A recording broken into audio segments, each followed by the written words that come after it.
First Family, managed by Jimmy Hart, and of course we mentioned him earlier with the Hart Foundation. So with this group here, as you heard Jeremy talking about all the many names that were involved in the Heenan family, there's probably even more fucking names and too many. I'm not even going to name, Jeremy. We had talked about this a little bit off the air. I'm going to tell you this. Jimmy Hart was the mainstay. He was the main manager, whatever. But all the fucking names that were in the First Family might well have been second, third, and fourth fucking family, you know. So, but we got to put them in there. So coming in at number 5, I had the First Family. What do you think? I think that's a great choice. You're right. There were so many people through the First Family that it did encompass all the in-laws and outlaws.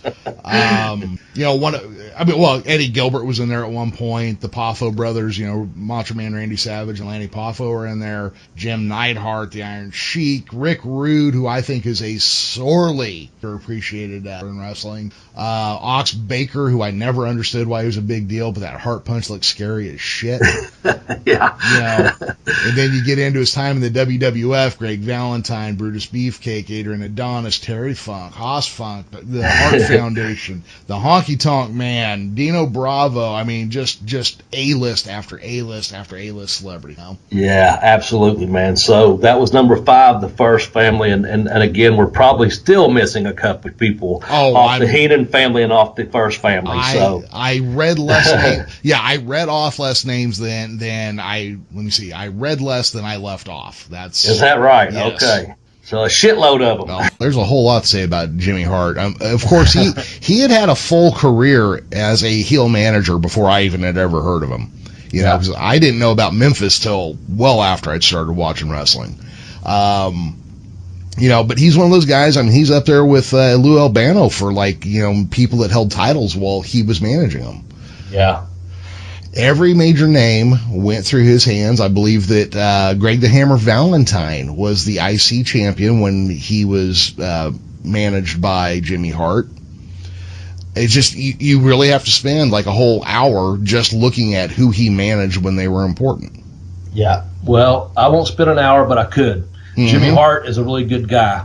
I saw Jimmy Hart this past October. Nothing but love for Jimmy Hart. Let me tell you, he's one of the classiest people, one of the most uplifting. It's all good. It's okay, baby. It'll be fine. And I got to see Jimmy Hart as a heel, you know, growing up on the Memphis product. And, man, you know, Jimmy Hart was out there just running his mouth in every angle. He had, you know, First Family. He had this. He had that. He had his nose in everything. Of course, he had a musical background. I couldn't tell you all the things, I guess, songs for eventually WCW, WWE, and everything. Because he was with the Gentrys. They had a #1 hit. Yep. Him and Lawler for years had heat with each other. You know, when he started off wrestling or managing down in there.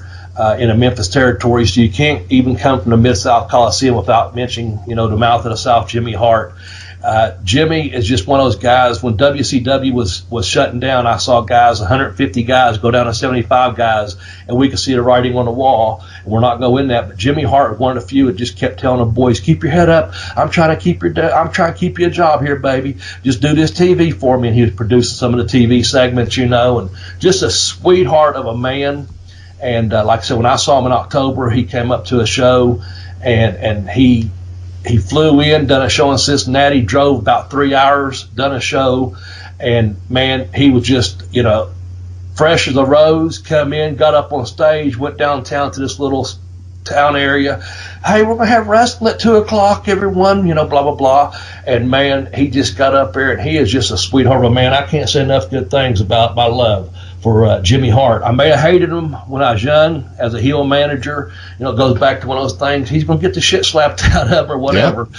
But one of those things where, as we'll get going on here, Jimmy Hart's just one of the top to me. He comes in at a real secure and safe number 4. Jimmy, the mouth of the South Hart. Yeah, absolutely. The fact that you hated him just said how good he is at his job. Right. Also, you're right. He wrote a lot of songs for WCW. That's why knockoff songs are often called Jimmy Hart versions, because he did a lot of sound like, you know, DDP sounding like Nirvana's Smells Like Teen Spirit. Jimmy Hart is a fixture in wrestling, and he is a surprising 75 years old. Well, I wasn't going to give his age because I thought he was about 72 or 73, so I didn't know. Because when I was talking about that show, he had flown in from Florida to Cincinnati, done a show. From Cincinnati is about a 3-hour drive to a show, and when he showed up, you'd have thought he had the energy of a 15-year-old. Mm-hmm. I'm serious. He came early. He came early and stayed late. Like I said, he went down into the town that was where the section where the wrestling wasn't at. It was about 3 blocks away, and he went up on stage in between a couple of bands and talked. He really promoted the wrestling. And he'd come back up there and was, of course, signing autographs and taking pictures. And then he was in the main event, of course, as a manager. And then afterwards, he stayed around and signed every autograph. Knowing he still had a 3-hour ride back to Cincinnati to stay all night to catch a fight the next day. So, man. Again, I knew it was at least 72, but man, I'm telling you what, that guy, he is full of energy, man. And again, nothing but love and respect for Jimmy Hart. So thanks for mentioning that because I wasn't going to bring up the age part because he was like a spring chicken out there, man. Yeah. Let me tell you, well, dude, he gave the people the money's worth, then some. I don't know if he doesn't want that revealed or not. When I meet older people like that who are up and out and fucking grinding and just hustling. I met the lady who was the life model for Tinkerbell a couple of times. And she's like 86, 87 years old, and she drove herself to conventions by herself and got up and gave a better stage presentation than everybody else at these conventions that I used to MC at. Yeah. And you're just like, God damn, I need a nap at 2 o'clock. Yeah. That's awesome, man. That's awesome. So, and I don't think he does mind his age being revealed because, I know every year on Twitter people wish him a happy birthday. So, it's, some things with social media, it's not a secret. Yeah. So, heck, that's just that. But we're putting it over anyway. So, I hope I'm still around at that age. You know what I'm saying? So, let alone being active and getting up and doing some kind of a, MCing or presentation or signing autographs. You know what I'm saying? Thanks for listening to Bell to Bell with Bobby Blaze. You can follow the show on Twitter at Bell to Bell Blaze. You can also follow Bobby on Twitter at BobbyBlaze744 and Jeremy on Twitter at The Geekish Cast. To purchase one of Bobby's books, you can visit tinyurl.com/blazebook1 to purchase Pin Me, Pay Me, Have Boots, Will Travel. And you can visit tinyurl.com/blazebook2 to get I Kicked Out on 2, The Education of a Wrestler. To donate to the show's podcast hosting fees, you can visit gofundme.com/Bell to Bell podcast hosting fees. Be sure to include a hyphen in every word in Bell to Bell podcast hosting fees. If you follow and listen to the show on Apple Podcasts, please leave a 5-star review. Be sure to share the show with any wrestling fan you may know.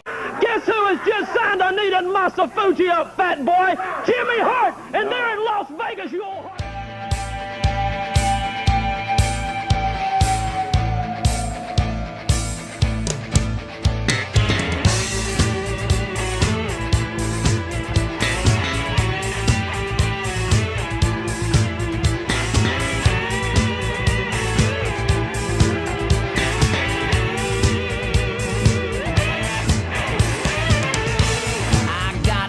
On the road somewhere. Was it Texas or was it Canada?